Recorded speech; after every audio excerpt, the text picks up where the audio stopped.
This week on the Syrin, Dwarven Forge invents more fantastic stuff to make us all poor, a new D&D 5 module, the Neon Sanctum Kickstarter builds, and storms in Indiana.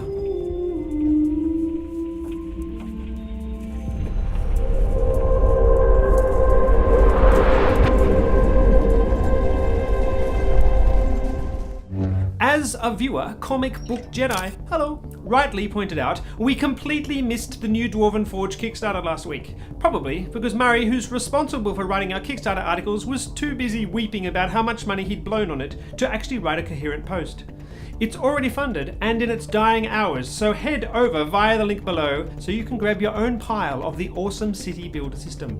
Pick between Tudor or stone, painted or unpainted, houses and sewers, with lots of parts to make your own teeny tiny imaginary city for all your teeny tiny imaginary friends. This really looks like a wonderful and worthy addition to the already impressive Dwarven Forge lineup. Personally, I've never had to spend a cent on Dwarven Forge stuff. That's what I keep a Murray around for. Princes of the Apocalypse. The new Dungeons & Dragons 5th edition module is out.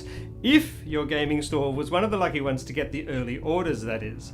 This adaptation of the very famous and fun Temple of Elemental Evil is getting great reviews from all over the place, with many people pleased with the memorable villains, the sandboxy gameplay, and a variety of quests and adventure types. There is also a section for including this campaign in any D&D setting you choose, from Eberron to Dragonlance. One criticism I've read is that it lacks a wider view map of the region, so it's difficult to get a proper context of where all this is happening. But then perhaps they just haven't invented those bits yet. So much work left for the D&D team to do. Have you picked up your copy yet? We would absolutely love to know what you think in the comments. Give me some metagame hints too, so I can cheat when Derek runs it with the Dicestormers. I'm very pleased to be able to let you know that the Neon Sanctum RPG Kickstarter we reported on last week is going really well. As we record, Grenade Punch Games have reached almost half their funding goal, with many weeks to go until the campaign wraps up. Neon Sanctum is a wonderfully illustrated, fun and quirky RPG which uses a novel card-based system.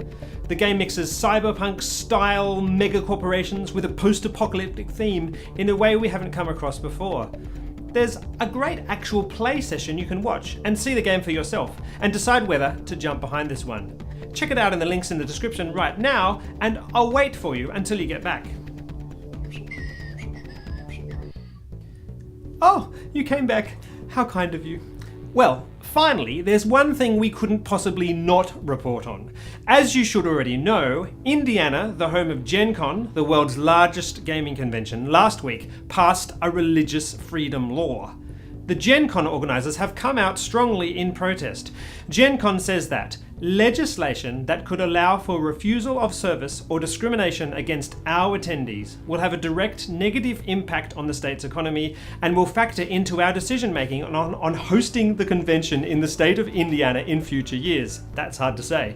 The basic argument against the law is that it legalizes refusal of service to people on the basis of religious belief, i.e., I don't have to make flowers for your wedding because I object to your lifestyle choices. I've read lots about this online, with vigorous arguments from all sorts of angles, and I certainly don't understand the intricacies of American constitutional law. I actually understand the Pathfinder rules better. So we'll just report on matters with respect to GenCon itself. Basically, GenCon have threatened to take their ball and go and play somewhere else if the law stands and discrimination occurs.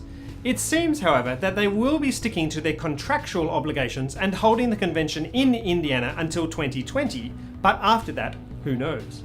I've attended GenCon 3 times already, and it would be a shame to see this incredible celebration of gaming move away from this somewhat ideal venue. But who knows? Maybe a move will freshen and loosen things up and allow the convention to expand even further and become even more successful. I really don't know about that either, but what I do know is that GenCon is a wonderfully inclusive environment. When I gather with gamers from all over the world, I feel accepted, encouraged, and supported in my own peculiar style of weirdness. I see people of all races, creeds, genders, and stereotypes come together peacefully and unleash creativity and joyful expression together. Any decisions that GenCon organisers take to foster and build that wonderful gaming community and environment, I'm going to be right behind. The law is currently being challenged, and so the intricacies are going to clearly be argued over even more. We'll continue to bring you news about how this affects GenCon's plans as things develop. Well, that's all for this vocabularily dense and complex Syrin. Don't forget to email us at thesyrin@gmail.com when you have something newsworthy. Share, and like. See you next time, and until then, may all your roles be indiscriminately extraordinary.